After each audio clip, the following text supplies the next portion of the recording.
Parlamento! Nome, Sara Moretto, età, 34, partito, Partito Democratico, provenienza, Veneto, provincia di Venezia, professione, imprenditrice. Abbiamo un'impresa artigiana di famiglia famiglia. e ho un compagno e una bimba di 1 anno e 9 mesi. È la prima esperienza parlamentare, no, per te? Certo. Cosa ne pensi della Camera? Penso che si possa fare delle buone cose, ma dovrebbero cambiare alcune regole. Dici cosa fai esattamente alla Camera? Sono membro della Commissione Finanze e anche della Commissione d'inchiesta sui centri per gli immigrati. A proposito delle finanze, è vero secondo te che con l'euro non abbatteremo mai il nostro debito pubblico? No, io penso che l'euro sia stata invece una cosa che ha fatto bene al nostro paese. Te la ricordi la standing review? Si sta facendo qualcosa in proposito o no? Non ce ne siamo dimenticati. Io sono convinta debba partire prima da Roma che dagli enti locali. Sei d'accordo con la proposta di Alfano di far lavorare coattivamente ma volontari gli immigrati?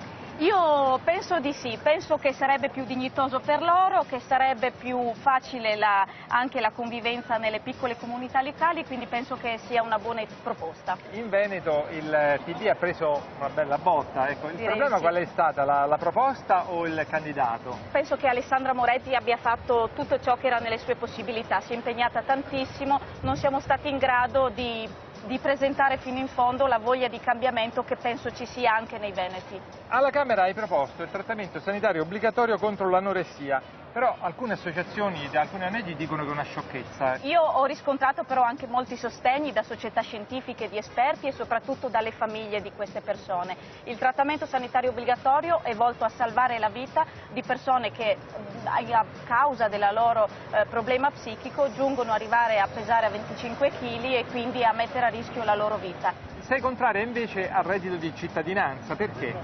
Perché penso che il reddito debba essere necessariamente legato al lavoro.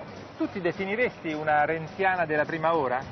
Di fatto lo sono. Tra le tante promesse o cose fatte da Renzi, c'è qualcosa sulla quale proprio non sei d'accordo? Io condivido appieno la linea che sta conducendo Renzi al governo. Tu in vita tua sei mai stata comunista?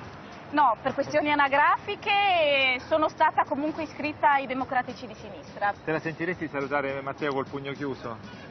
Ma io direi che è anacronistico. Cosa fai per mantenerti in forma? Niente, si vede. Ce lo dici un bel detto in dialetto delle tue parti, cos'è? Chi che non lava mai i piatti non che ne rompe neanche uno. Ti accenni una tua canzone del cuore. Fiori rosa, fiori di pesco, c'eri tu. Sapresti dirmi quali sono i componenti della Troika? La Banca Centrale Europea, l'Unione Europea e il Fondo Monetario. Oh, perfetto! Dacci 2 motivi per riportarti alla Camera alle prossime elezioni. Perché penso appunto di partire libera dagli schemi e di interessarmi di quelle che sono le esigenze concrete delle persone, in particolare delle piccole e medie imprese. Grazie mille, grazie. Grazie.